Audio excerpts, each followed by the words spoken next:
Halo guys, gua Rizky Purwo dan ini adalah episode pertama dari Ngopi, ngomongin profesi. Oke nih, mungkin teman-teman udah sering lihat konten gue ya, ngebahas tentang motor, simulasi kredit gitu kan. Tapi teman-teman tahu nggak sih, kalau misalkan di Honda itu ada yang namanya ESCO, yaitu Sales Coordinator. Mungkin dari teman-teman ada yang cita-cita jadi ESCO, nanti kita bahas lebih lanjut. Dan di sebelah gue ini udah ada Esko dari dia udah cukup berpengalaman lah ya dari TDM. Mungkin silakan, monggo perkenalkan diri. Halo semuanya, perkenalkan nama saya Reja. Walah, terlalu host kali kita dia. Ini konten episode pertama Mas Episode Purwa pertama, ya. yo. Ngopi, apa tadi? Ngomongin profesi. Oh, paten ya. Saya sering lihat video-video Purwo itu Apa tuh? berseliweran di FYP ya. Ketika Anda Sering mau beli, viral, ya? pengen motor Anda awet, pakai oli ini, asik. Mantep kan? Langsung bisa dicek aja guys, gila. Gimana nih, kita mau ngomongin apa hari ini Mas Purwo? Ngomongin seputar profesi nih, terutama di Esko kan di bidangnya Bapak Jaim gitu kan. Profesi Esko. Agak sedih juga ngomongin. Kenapa? Kok agak Kayaknya gitu? gue sih udah ngomongin lah. Tapi boleh. Apa yang mau jadi pelajaran buat audiens Mas Purwo ini semua ini? Siapa tahu nanti ada teman-teman kan yang penasaran gitu, Esko itu kerjanya ngapain sih? Siapa tahu ada yang cita-cita jadi Esko ya kan? Jangan. Cita-citamu adalah orang tuamu sendiri yang mau sama kemauan kamu gitu ya. Terus apa ini? Nih. Nah, kan Bapak Reja Jaim ini Kenapa? udah jadi Esko ya. Ya. Awal-awal mulai itu gimana tuh, Pak? Kok bisa memilih jadi Esko? Apa Sebenarnya terjebak? bukan terjebak, terperangkap. Gimana cerita. Gimana? Sebelumnya awalnya gue ini di 2020 COVID itu. COVID ya, 2020 itu memang udah 4 tahun lah jadi Esko itu kan sales koordinator. Nggak tahu pertamanya gue ini daftar sebagai apa itu gue nggak tahu. Jadi lo daftar, Jadi, kan kalau lamar kerja itu ada nih, misalkan posisinya apa gitu. Lo nggak nulis gitu? Itu tuh gue lihat di sosial media, di TikTok. Di Instagram. Belum viral Belum TikTok. viral ya? TikTok 2020 kan masih Instagram kan, masih TikTok itu masih joget-joget lah, belum Iya, ada live belum ada gitu. informasi gitu. Nah, gue cek di Instagram ada pembukaan sebagai leader konten kreator. Nah, gue tuh niatnya pada saat itu ya adalah sebagai Leader konten content kreator, creator. digital marketing lah bahasanya. Nah, Mantep banget itu. Digital marketing ya. iya, gue lihat ternyata di salah satu perusahaan motor di Lampung ya, besar itu. Gak ada basic sama sekali gue. Jadi marketing motor itu gue nggak tahu, leasing itu gue nggak tahu, ango-ango aja. Modal dulu zaman kita SMP kan, gas aja Gas selon dulu ya. gitu. Nah, masuk gimana? Karena lihat di situ ada gaji, ada tunjangan-tunjangan yang bisa lah gue raih gitu. Nah, gue daftar tuh di salah satu perusahaan itu, Honda. Nah, gue daftar dan gue seleksi, alhamdulillahnya gue keterima 2020 akhir tuh Desember. Awal itu ngelamar jadi digital marketing. Digital marketing. Jadi apa? nggak ada sebutan Esko. Oh, nggak ada. Jadi memang digital marketing, supervisor digital marketing. Supervisor digital marketing. Dan gue kan ekspektasi gue ya ngonten segala macam gitu kayak gini kan ya, kita ngonten seru-seruan. Memang passionnya di situ. Ternyata udah berjalan, gue harus belajar tentang motor. Oh ya, mungkin karena konten butuh informasi tentang motor, ya kan? Bener lah. Gue belajar tentang motor. Terus lama-lama gue suruh nyari orang gitu kan. Jadi gue suruh nyari orang untuk gue pikir jadi tim. Oh, gue pikir tim konten. Oh, bisa deh karena gue. Terus disuruh input berkas, masuk leasing gitu. Gue ini maksudnya arahnya kemana gitu. Dan zaman dulu itu susah bener, nggak kayak sekarang 2021 2020 itu kan COVID. Dulu itu jualan motor itu udah kayak jualan barang terlarang. Jadi kita itu nggak boleh jualan dibuka dealer itu nggak boleh. Jadi kita harus diem lewat online. Makanya dibuka kan. Karena kalau kita buka toko Satpol PP langsung nyamperin. Tutup salah satunya. Itu tuh aman ya kan. Nah, singkat cerita gue udah belajar dan gue ngerasa kayak kok jadi kayak gini, kok nggak ada konten-kontennya, kok malah fokusnya ke jualan. Nah, sebenarnya setelah gue pelajari, sales coordinator itu adalah mengkoordinir sales yang di dalam perusahaan Honda itu untuk dia bisa terarah dalam penjualannya. Nah, digital marketing itu hanya judulnya aja, gitu. Padahal jualannya ya sama gitu. Ada sales di lapangan, ada sales di situ. Awalnya gue nggak tahu. Dari situlah gue belajar. Gue belajar dari nol loh. Gue nggak tahu tentang leasing. Ya kayak gue nanya tentang, di situ kan senior ya, udah tua-tua lah. Gue nanya tentang profesi leasing itu seperti apa, proses itu seperti apa, kemudian suasana kerjaan itu gimana, bertanggung jawab sama sales yang nakal, gitu. Itu susah banget tuh. Sebagai sales koordinator itu memang kita harus mengkoordinir semua anggota kita, karena kita sebagai leadernya di situ. Nah, kan di atas kita masih ada kacap kan. Nah, gue belajar di situ. Jadi, ternyata sales koordinator itu adalah mengkoordinir sales-sales yang ada di perusahaan Honda ini agar penjualannya satu terarah, dua sesuai aturan, tiga ya jangan nyeleneh-nyeleneh gitu. Karena banyak gue ketemu sales yang aneh-aneh gitu. Contohnya gimana tuh? Ya salah satunya ada sales kriminal, kayak belum ACC udah bawa duit DP gitu. Banyak gitu. Jadi teman-teman semua hati-hati yang menjanjikan tuh. Saya selaku sales koordinator yang keras sama sales yang nggak mau ngikuti aturan. Kenapa? Karena proses itu kan ACC dulu, baru DP itu kan di rumah gitu. Kalaupun ada yang menjanjikan seperti itu bohong gitu. Bisa dipastikan. Kenapa? Bisa jadi namanya manusia.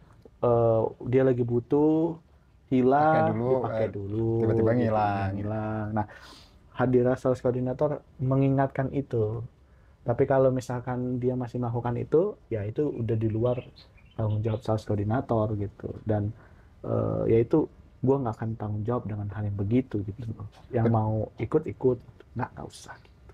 Tapi kalau misalkan tadi kan ada kasus, misalkan ada yang ngebawa duit DP, terus mungkin ada yang bawa kabur motor gitu kan, mungkin ada juga sales-sales gitu kan. Nah itu tanggung jawab sales koordinator gimana? Sesuai harusnya tanggung jawabnya sepenuhnya koordinator. Gue pernah punya cerita nih, salah satu sales gue dulu, gue di TDM Antasari ya kita sebut aja ya. Gue di 3 cabang ya, TDM Antasari, Tirta, sama sekarang di TDM Korpri ya. Gak apa-apa. TDM Korpri bukan PJS lagi. Berubah lagi. Berubah lagi. Dan gue di Antasari itu gue pernah salah satu sales gue yang dia memang polos, tapi kebetulan dia dapat mafia. Dia tuh mafia penjual motor baru. Jadi ada mafia lah di motor ini. Dia sering kreditin motor baru terus dijual lagi. Bisnis lah. Bisnis. Nah, dia nggak tahu sales gue nih. Untungnya kita meningkatkan SOP itu supaya leasing sama dealer ini kan kerjasama. Jadi ini teman-teman juga harus tahu ini ya, bahwa dealer itu nggak ada yang mengkreditan gitu. Jadi kreditan itu adanya di leasing, ya bukan di dealer. Jadi ketika nanti motor itu dijual, itu yang tanggung jawab bukan dealer, tapi leasing. Nah, supaya dealnya itu berjalan dengan bersamaan, ada SOP-nya. Kalau leasing itu mau bayar motor ke dealer, salah satunya adalah berkas-berkasnya harus ditantangani oleh pihak yang seharusnya harus tanda tangan gitu. Misalkan pemohonnya lu, ya lu harus tanda tangan gitu. Nggak boleh diwakili atau di lainnya. Nah, gue mengantisipasi itu untuk memposisikan aman di dealernya selesai gitu. Nah, itu udah. Nah, kebetulan pada saat itu mafia itu dia udah kerjasama sama konsumen. Oh, itu udah kerjasama? Iya, ceritanya udah kerjasama. Itu sales lo? Apa sales sales gua ketemu konsumen. Sales gua tuh punya konsumen yang beli sama dia. Udah pernah beli. Terus dia mau beli lagi, tapi temennya, rekomendasiin temennya. Mau beli, ini ada nih, rumahnya di sini, Gang Rusa sini. Mau beli, ya udah, namanya Yurna, kayaknya gue lupa ingat namanya Yurna. Dia ngirimin KTP lah ibu itu. Gue pikir ya proses biasa kan.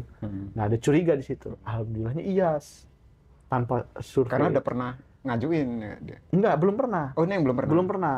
Temennya yang udah pernah. Temennya rekomendasiin. Nah, Dia ngambil Vario 150 pada saat itu, 150. Belum ada 160, 150. Dia ngambil, tangan IAS kan lo tau kan, harus gimana, tangan kan. Nah, gue memang tegas, harus tantangan dulu baru terima motor. Nah, pada saat hari itu, tantangan itu rame tuh di dealer. Bukan hanya dari sales gue aja, tapi dari sales lain. Nah, karena gue fokus sama sales gue, ya udah konsumen datang gue tantangan. Tantangan selesai nih, udah foto sesuai prosedur. Dan sales gue ini nggak ngubungin temennya ini yang awalnya itu nggak ngubungin kalau dia lagi ngambil motor. Tiba-tiba temannya ini tahu, datang ke dealer, ketemu sama yang ibu ini. Nah, dia sama anaknya katanya. Nah, siapa sih ini yang Yurna ini mau pulang. Udah bawa motor. Mau bawa motor, baru di dealer. Terus si temannya ini, sini biar saya aja yang bawa. Karena suaminya nggak mau bawa, dia cuma bawa satu motor. Suaminya, aduh, aku nggak mau bawa motor gitu lah. Ya udah sini saya yang bawain aja, kata temennya itu. Ya udah percayalah. Akhirnya pulang, yang sini dia bawa motor sama temennya itu, motor baru yang dibawa temennya itu. Dia bawa motor sama suaminya, boncengan sampai rumah makan kayu lampu merah. Yang dia ke arah Urip ke kiri, yang bawa motor barunya itu lari ke arah kanan. Nggak ngikut dia? Nggak ngikut, hilang. Dan harusnya curiganya itu kan, harusnya dia laporan kan, kalau motor itu dibawa kabur. Dia nggak langsung laporan. Laporannya baru jam 10 malam. Baru laporan? Laporan. Kejadiannya udah siang tadi? Iya, siang jam itu. Panik kan? Tapi udah tanda tangan? Udah tanda tangan semua. Makanya gue tanya sama ini salah sebuah, udah semua belum? Udah bang, segala macam udah foto. Orang gue udah tawarin kok mau dianterin apa enggak. Dia nggak mau bawa sendiri, tapi suaminya nggak mau bawa. Akhirnya dibawa sama si ini. Nah, kami tuh nggak ada kecurigaan untuk, oh ini pasti mafia atau segala macam. Awal ya. Nah, usut punya usut ketika kita proses besoknya, yang gue takutkan adalah leasing ini kan nggak mau nyairin. Iya. Karena belum semua selesai proses kan. Karena itu IAS. Gue panik pada saat itu. Karena gue tahun itu mau nikah. Harga motor itu 27 juta. Mantap juga. Gila. Talangin lo ya. Talangin kali ini nggak cair nih. Jadi bisa gue, udah ketemu mati nih gue. Gue udah pusing gitu gue nih. Gue sambil buka sistem belum cair. Terus kata kacap gue, tapi tenang kok itu pasti cair. Namanya gue baru kan. Panik lah, ya udah. Ambilnya sekitar jam 10 atau setengah 11 tuh cair. Nah itu pun gue kondisiin sama, karena pencairan itu pasti ditelepon lagi konsumennya. Udah belum motornya segala macam gitu. Oh, kalau proses pencairan tuh leasing nelpon lagi? Iya, leasing nelpon lagi. Nah, sebelum dia ngomong, motornya hilang, gue ditelepon. Bilang aja iya sudah. Gitu. Tenang, gue berusaha untuk membuat dia tenang, jangan sampai ketahuan kalau motornya hilang. Kalau hilang nggak mungkin cairin. Iya. Oh iya mas, iya. Bilang aja iya aja. Nanti saya bantu, pura-puranya gitu. Bilang iya. Cair. Udah jam 11 tuh saya udah bodo amat motor itu mau dimanain, terserah. Cuman ya akhirnya gue ke rumahnya nanya. Iya saya dibohongin, katanya mau diantar sampai rumah tapi nggak diantar sampai rumah. Padahal itu temennya. Lu selaku kayak gue pasti pikir kasihan ya kan. Ya kan, kasihan juga ibunya bawa motor pada buat anaknya kerja di Indomaret katanya. Seminggu kemudian apa 2 minggu kemudian itu, gue baru tahu ternyata mereka berdua itu sekongkolan. Dan tetangganya itu kan, gue ke rumah dia di Ruseni, ketemu tetangganya bilang, mas itu memang ada masalah gitu. Memang kata dia, hati-hati mas. Jadi ngomong gitu. Sales gue ngomong sama gue kan, ada berapa sales tuh gue ke rumah dia. Dia bilang gitu, aduh iya memang kayaknya. Pas gue punya usut ternyata mereka sudah deal-dealan. Sebelum bawa motor itu? Sebelum proses. Kalau ACC lu mau jual berapa motor ini? Gue bayar 5 juta kata yang punya berkas ini. Nggak mau 3 juta, 5 juta. Ya udah proses aja dulu kata yang nggak mau itu. Makanya diajuin proses dulu. Kira dibawa kabur motornya, 3 jutanya nggak dapet, motor hilang, nama dia rusak. Ngeri juga sih. Dia pergi. Tapi lu nggak jadi tanggung jawab ya? Nggak jadi karena udah cair. Tapi kalau misalkan saat itu belum cair, tanggung jawabnya di lu ya? Iya, gue bayar 27 juta. Itu karena memang namanya jadi leader itu kita membawai orang-orang yang punya karakter yang beda-beda gitu ya kan. Apalagi kalau dia sales kita tapi umurnya di atas kita. Treatmentnya beda juga kan. Bener. Kalau yang di bawah kita mah gampang kan, omongan kotor aja kan, Iya. sama sih gitu kan, dia pasti nurut gitu. Tapi kalau di atas kita kan agak susah gitu. Gue pernah dapat sales di atas gua, bapak-bapak juga pernah. Jadi treatmentnya beda gitu, nggak bisa kita samain kayak Gen Z gitu, nggak Iya, bisa iya. gitu. Pasti Nah beda itu lah. salah satu Tantangannya lah ya. tantangan sebagai sales koordinator di bawah itu. Berarti lu apa bukan cuma mengkoordinator ya? Tadi lu kan nyari orang Mengkoordinir. juga gitu. Ya mengkoordinir itu ya. Mm. Lu nyari orang juga gitu. Gue nyari orang gitu, dan Dari- susah sih untuk meyakinkan orang kerja di sini tuh susah Kenapa? karena kita sama-sama tahu sales itu kan nggak banyak gaji kan, Ya, nggak ada gaji pokok, ngandelin insentif. ngandelin insentif. Sedangkan kita menawarkan pekerjaan yang notabene orang-orang kalau nanya kerja pasti nanya penghasilan, Iya, benar ya benar. kan? Gimana kita bisa meyakinkannya kalau itu trik sales koordinator lagi? Mungkin bisa dibocorin nih buat teman-teman gitu kan. Triknya gimana Kalau gitu. kalau saya sih sebagai sales koordinator itu ya triknya adalah meyakinkan kalau lu kalau kerja itu bukan hanya uang aja yang lu dapetin, tapi adalah soft skill-nya. Bisa jadi lu bisa berkembang di sini, lu bisa dapet di sini, lu bisa pakai di luar gitu.